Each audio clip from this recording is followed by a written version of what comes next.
नमस्कार. शेतकऱ्यांसाठी त्यांची जमीन म्हणजे काय? फक्त एक जमिनीचा तुकडा? नाही, ती त्यांची ओळख असते. पण विचार करा, हीच ओळख जर कागदावर गोंधळलेली असेल तर? आज आपण अशाच एका मोठ्या सरकारी निर्णयाबद्दल बोलणार आहोत, जो जमिनीच्या नोंदीत क्रांती घडवून शेतकऱ्याची ही ओळख एकदम स्पष्ट आणि शक्तिशाली बनवणार आहे. चला तर मग सविस्तर जाणून घेऊया. आपल्या सगळ्यांनाच माहितीये शेतकऱ्यांच्यासाठी 7/12 उतारा म्हणजे काय. तो फक्त एक कागद नसतो, तर त्याच्या हक्काचा, त्याच्या ओळखीचा सगळ्यात मोठा पुरावा असतो. पिढ्यानपिढ्या हेच चालत आलंय. पण गंमत म्हणजे याच महत्वाच्या कागदामध्ये एक मोठी अडचण लपलेली आहे, जी वर्षानुवर्षे फक्त गोंधळ निर्माण करतेय. जरा विचार करा, जो कागद शेतकऱ्याच्या मालकीचा सगळ्यात मोठा आधार आहे, तो जर त्याच्या हक्काबद्दल नीट काही सांगत नसेल तर काय होईल? हाच तो नेमका प्रश्न आहे ज्याचं उत्तर आज आपण शोधणार आहोत. तर मग ही नेमकी अडचण आहे तरी काय? याला म्हणतात सामायिक खात्यांचा गोंधळ. म्हणजे जमीन एक आणि मालक अनेक, पण कागदावर मात्र कुणाचं काय हे स्पष्टच नाही. आता सध्या होतं काय बघा. एकाच जमिनीवर 4 भाऊ किंवा 2-3 भागीदार असतात, म्हणजे सहमालक असतात. पण 7/12 उतार्यावर प्रत्येकाचा स्वतंत्र हिस्सा किती हे कुठे लिहिलेलंच नसतं. आणि मग काय होतं? साहजिकच घरात वाद, गोंधळ सगळं सुरू होतं. अगदी सोप्या भाषेत सांगायचं झालं तर सामायिक खाते म्हणजे काय? तर गाव नमुना नंबर 7 मध्ये म्हणजे आपल्या 7/12वर जे एकूण क्षेत्र असतं ते फक्त एकाच म्हणजे मुख्य खातेदाराच्या नावापुढे दिसतं. बाकी लोकांची नावं तर असतात, पण त्यांच्या नावापुढे त्यांचं क्षेत्र किती हे लिहिलेलं नसतं. हाच तो सगळा गोंधळ आहे. आणि आता या डिजिटल युगात तर ही अडचण आणखीनच मोठी झाली आहे. सरकार जेव्हा शेतकऱ्यांसाठी फार्मर आयडी बनवायला जातं, तेव्हा कम्प्युटर काय करतो? तो त्या जमिनीचं संपूर्ण क्षेत्र प्रत्येक सहमालकाच्या नावावर टाकून देतो. म्हणजे बघा, समजा 4 एकर जमीन 4 भावांची आहे, तर कम्प्युटर काय दाखवणार? की प्रत्येक भावाच्या नावावर 4-4 एकर जमीन आहे. आता अशाने सरकारी योजनांचा लाभ कसा मिळणार? सगळाच घोळ. बरं, मग ह्या वर्षानुवर्षे चालत आलेल्या समस्येवर तोडगा काय?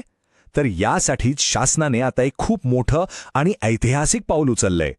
तारीख लक्षात ठेवा, 18 फेब्रुवारी 2026. या दिवशी महसूल विभागाने ठरवलं की हा गोंधळ आता कायमचा संपवायचा. आणि त्यासाठी एक खूप महत्वाचा निर्णय घेतला.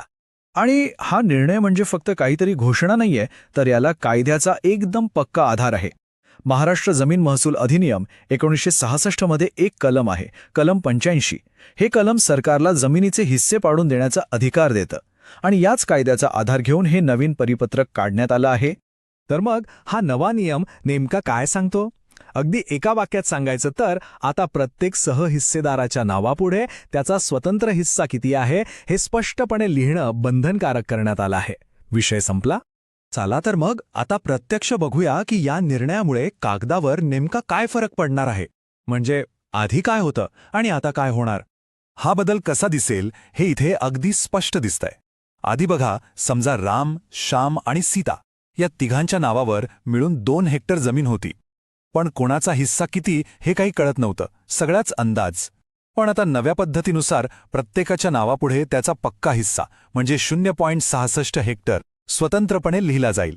म्हणजे मालकी हक्कातला सगळा गोंधळ संपून एकदम क्लिअर पिक्चर समोर येईल. बरं, हे सगळं तर झालं कागदावर, पण याचा शेतकऱ्यांच्या रोजच्या जगण्यावर काय परिणाम होणार? त्यांना याचा थेट फायदा काय मिळणार? चला ते पाहूया. सगळ्यात मोठा आणि पहिला फायदा, आता प्रत्येक शेतकऱ्याला त्याच्या हक्काच्या जमिनीनुसार एक अचूक आणि स्वतंत्र फार्मर आयडी मिळणार आहे. म्हणजे त्याची डिजिटल ओळख एकदम पक्की होणार, जी आजच्या काळात खूप जास्त गरजेची आहे.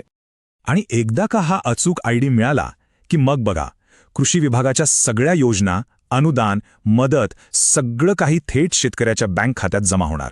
कुठलाही उशीर नाही, कुठला वाद नाही, कुणावर अवलंबून राहायची गरजच नाही.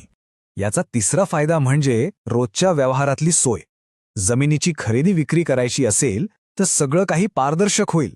आणि एवढंच नाही तर ई-पीक पाहणीसारख्या ज्या डिजिटल गोष्टी आहेत त्यातही शेतकऱ्याला आपल्या हिश्श्याच्या जमिनीची नोंद करणं एकदम सोपं होऊन जाईल.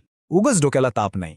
थोडक्यात सांगायचं तर आपण एका गोंधळाच्या जुन्या पद्धतीतून बाहेर पडून एका नवीन, सुटसुटीत आणि पारदर्शक प्रणालीकडे चाललो आहोत. ह्या एका बदलामुळे शेतकऱ्याला स्वतःची एक स्वतंत्र ओळख मिळणार आहे, सरकारी योजनांचा थेट लाभ मिळणार आहे आणि सगळे व्यवहार सोपे होणार आहेत. म्हणजे हा संपूर्ण प्रवास खरं तर शेतकऱ्याच्या सक्षमीकरणाचाच आहे. आता हा बदल फक्त कागदावरच राहू नये, तो प्रत्यक्षात यावा यासाठी एक विशेष मोहीम सुद्धा सुरू केली जात आहे.